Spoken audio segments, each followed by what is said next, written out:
Okay, folks, thank you for joining us today. We are here with Coach Dennis Drake. He's the head coach for the Nazareth YMCA swim team in Nazareth, Pennsylvania. Dennis, thank you so much for joining us. I'm glad to be here. It's great to see you. So let's dive right in because we have so much to talk about. First of all, just a big question: what got you in and started into swimming in the beginning?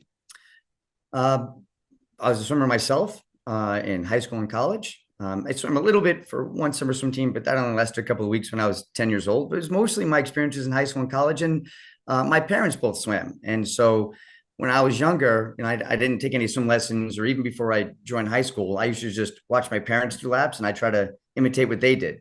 And so then I guess it was probably the first week when I jumped in to join the high school team, and the head coach was like, wait, stop. It was like, Drake, who taught you how to do butterfly? And I'm like, nobody. I just watched my dad swim it. And he was like, well, you're a butterflyer. So like my first official race, like ever, besides when I was 10, I did like a 25 backstroke, was 100 butterfly. That was like my introduction to competitive racing.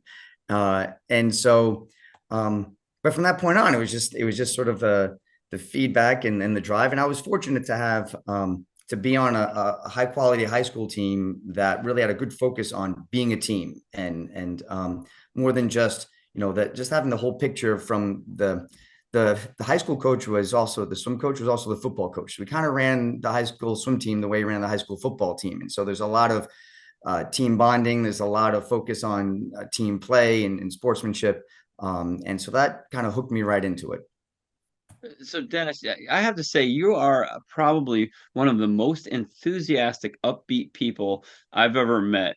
I'm just really incredible the way the workouts that you offer, the work that happens from you in the workout, and all your coaches follow along, right along in suit, is that you don't stop. How do you have this much energy? Because I know you're just working constantly. If you want the kids to have energy, you have to have energy. If you want them to bring it, you've got to bring it. And especially when we're doing, the teams I coach are age group teams. And at the Y, a lot of them don't start swimming till 7 o'clock at night. So they spend all day in school. Then they come home, they do their homework, they eat dinner, and then they got to trudge back out. Sometimes they drive up to 45 minutes, an hour away, to come to practice. And so if I'm going to be on my phone or gossiping with the other coaches or not giving them 100% of what I have to offer, then why should they give 100%? And so I just figured, if I want them to be energetic, I've got to be energetic. If I want them to be enthusiastic, I've got to be enthusiastic. And the same thing goes with the assistant coaches. It sets the team culture in that we're going to engage swimmers, we're going to engage kids, we're going to engage parents as much as we possibly can. So tell us a little bit about your swimming journey and where it led you. When I was an age group swim team for maybe 2 weeks, I remember just sort of walking in on deck and saying, "Hey, where do we go?" And they're like, "Well, the head coach is sleeping up on the 3 meter diving board." And I'm like, "What are we doing?" Like, we just wait for him to wake up, right? And then what really the reason why I quit 2 weeks later was I guess it was after our first meet, and I guess I got fourth or fifth, and my parents were like, and I told them, look, I want to quit the team, and they were like, no, look, you'll do better next time. And I was like, no, it's just, after the race, all the kids that I was hanging out with are all running around throwing rocks at each other, right? And so, and I got hit in the face, and I was like, that's it, I'm done with swimming, right? And so I didn't know this involved rocks in the face. God. right. And as an age group coach, I always think about that, right? In terms of how we organize the team. Why do we engage kids? Why do we talk about having a team culture? Even for our high school kids, right? Swimming is the only sport where you will have 5-year-olds that are brand new to the sport can score as many points as the 19-year-old D1 national level qualifier, right? And so you will see that 19-year-old like scream their head off and cheer for that 5 or 6-year-old, right? And at the same time, for our high school kids, I'm like, look, the group of you just aren't going to go walk away and play Uno by yourself and gossip, right? If you're going to go play cards, that's playing Uno or something, you're going to sit with the team, you're going to engage all the younger kids because you're setting the tone for the 13, 14-year-olds, the 11, 12-year-olds, and you're engaging the 5, 6-year-olds. And then to see the 5, 6-year-old cheer for the 19 or 18-year-olds. And so I think all of that sort of keeping them engaged, keeping them as swim teams, when they're done right, act as one large extended family. And then from there, I think, again, just sort of being fortunate of being with a very high quality, very successful high school team, where I'm proud to say, if you looked at the high school, you might have like, 2 or 3 state banners from other sports, but then you see like 15 or 20 from swimming, right? Hanging around the gym. So that kind of gives you that sense of pride, right? And then when I got to college, sort of having the exact opposite of where you went from like a rather large, successful program to a small, D1 school that, they struggle with the budget, they're hiring coaches, they're doing full-time jobs and part-time pay. So to kind of see both ends of the spectrum.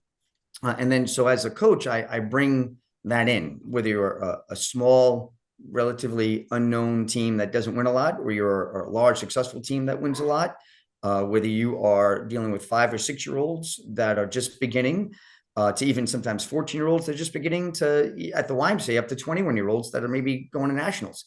How do you get them all to engage and feel like they're part of that team? They're part of something bigger than themselves.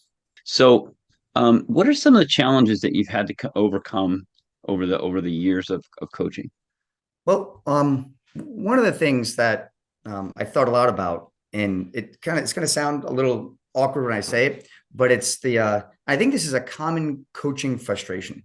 When I look at my own frustrations as a coach over the years, and the frustrations of assistant coaches, or even sometimes talk to other head coaches, it seems to be a common thing.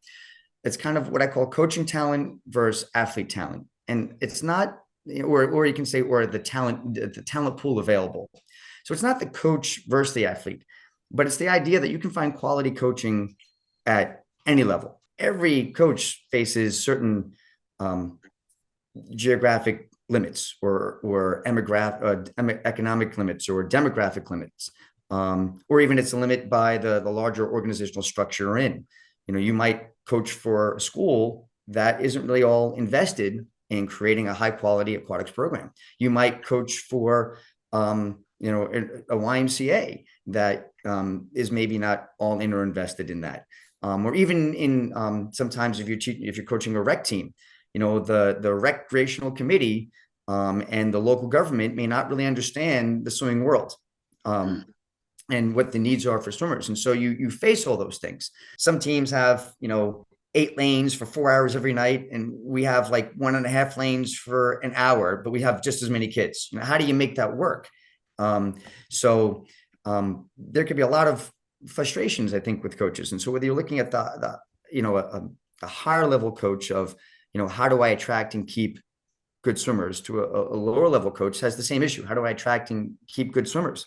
You can get very frustrated in doing that, especially if you inherited a team where maybe they don't have the best reputation, So as a coach, you get frustrated with that. What do you do? What do you say? Okay, the swimmers don't seem to be progressing at the rate I'd want them to, or I don't seem to be able to attract the coaching, the assistant coaches we need, or to get the funding to get the pool we need, or to we can't seem to get the lane space, or we don't seem to attract enough swimmers that are interested in doing this, like, this is being their main sport, or are we sharing with all the other sports, which is totally fine, especially from at an age group level, but that could all be very frustrating. So I guess you have 2 sort of responses to that. The first response might be, my goal is to be a career swimming coach, so I'm going to use this as a step to level up to the next position. I'm going to take what I can with the small, sometimes dysfunctional, unsupported team, and make it as good as I can, and then move on. Right. So that's one way to deal with your frustrations. And then if you're not going to view it as a career thing, you're going to use it as steps to move up. Well, then it becomes the personal, right? What is it that how do you view swimming yourself? One, that good coaching can happen at every level, and that every swimmer, regardless of their level, deserves good coaching. If you're an elementary school teacher, it's not good enough to say, well, Johnny didn't learn the alphabet this year, and that's kind of his fault. You have to accept responsibility for that, right? So as a coach, if I have a lot of age group swimmers that are struggling to learn butterfly, I can't just say, well, it's just because these kids, they're not athletic enough. They're not uncoordinated. They're just, they're not coordinated. It's their, even if it's true, even if the talent pool you're pulling from, maybe it'd be great if we had 10 8 and unders every year that joined us. 2 or 3 of them could be able to do, just statistically, would be able to do butterfly or breaststroke. But let's say you only have 4 or 5 you're pulling in a year. And no matter what you do, you can't seem to attract more than that. And that means some years, you might have 5 or 6-year-olds that don't have the coordination, or the 7 or 8-year-olds, sometimes 11, 12-year-olds that don't have the coordination to do butterfly or breaststroke as quickly, or learn it as quickly as you'd like them to. So I view it, one, in the personal, that you have a moral obligation to coach every swimmer to the best of your ability. 2, if you take that approach, it leads to more personal fulfillment, because it's, even if, rather than me sitting around feeling frustrated, like, look at these teams over there. Like, for example, when we go to YMCA Nationals, and I start to feel that way a little bit, I'm happy when we just bring one swimmer to Nationals like every 4 or 5 years, right? As opposed to this other team, they bring 20 or 30 kids every year. What are they doing right now? I'm doing wrong. You can be frustrated with that. And you can say, even if I copy their program, I talk to that coach, I watch all the videos, I do everything I'm supposed to be doing, and it still isn't working. You can be frustrated by that. Or you can say, I'm going to take some pride in my work, right? That it may only be this one swimmer we got there, but that swimmer's worth it. It may only be that this 9-year-old in summer swimming, their big goal was to qualify for the summer league championships, which really is not hard to do, but for them, it's a big deal. So it's sort of that pride in your work. You get that feeling of accomplishment. And then I guess the other thing is to view it in 2 ways. And this kind of goes back to me being a social studies teacher, in that you can take a more U.S. cultural view, which is, that every swimmer, like I said before, every swimmer has the right to quality coaching. And so you as a coach should get around to coaching every swimmer to the best of your ability. You just don't blow them off and you just don't count them out, right? You take pride in them improving, even if it's a little bit of improvement, whether their goal is to get to just the summer championship or their goal is to go to nationals. Then the second thing is you can also take a more Japanese cultural view of it, which is that whether you are dealing with things at a very small level or at a large level, that you try to make that one thing as good as you can make it. Whether you are making, a soup for a homeless person or making a soup for the emperor, your goal is to make that soup the best you can make it with the ingredients you have and with the resources you have available. So I take that and I apply that the same thing to the teams that I coach, regardless of the resources we have or regardless of the talent pool we have. We're going to make that soup. We're going to make that team. We're going to make that swimmer the best that we can make it. And then the last thing is it's your job. It's your duty. And this is where I pull in my experiences in the Army. You can pull the duty where you have to guard a stretch of fence that nobody's walked by in 50 years. It doesn't make a difference. Your job is to guard that fence. Your job is the same. Your duty is the same, to perform it the best you can. And so I take that and I apply that to swimming as well.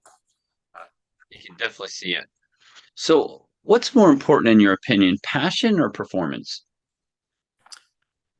I think, passion, right? I think it's a mix. I'm not one to ever, do either or things. I always view it as it's always a mix. It's always a percentage. I think that the more passion you have, the better your performance probably will be. And the better your performance, perhaps the more passionate you'll be, but not necessarily. I think that for a lot of the kids that we get, especially high school swimmers, when sometimes they get around to joining our team, and it's, this after they've been on other club teams or after they've only been with their high school team for a while and they've sort of hit a wall and they're feeling sort of like, thinking about quitting swimming. So for me, then it's about how to, make that emotional connection with them, how to get them hooked into swimming again.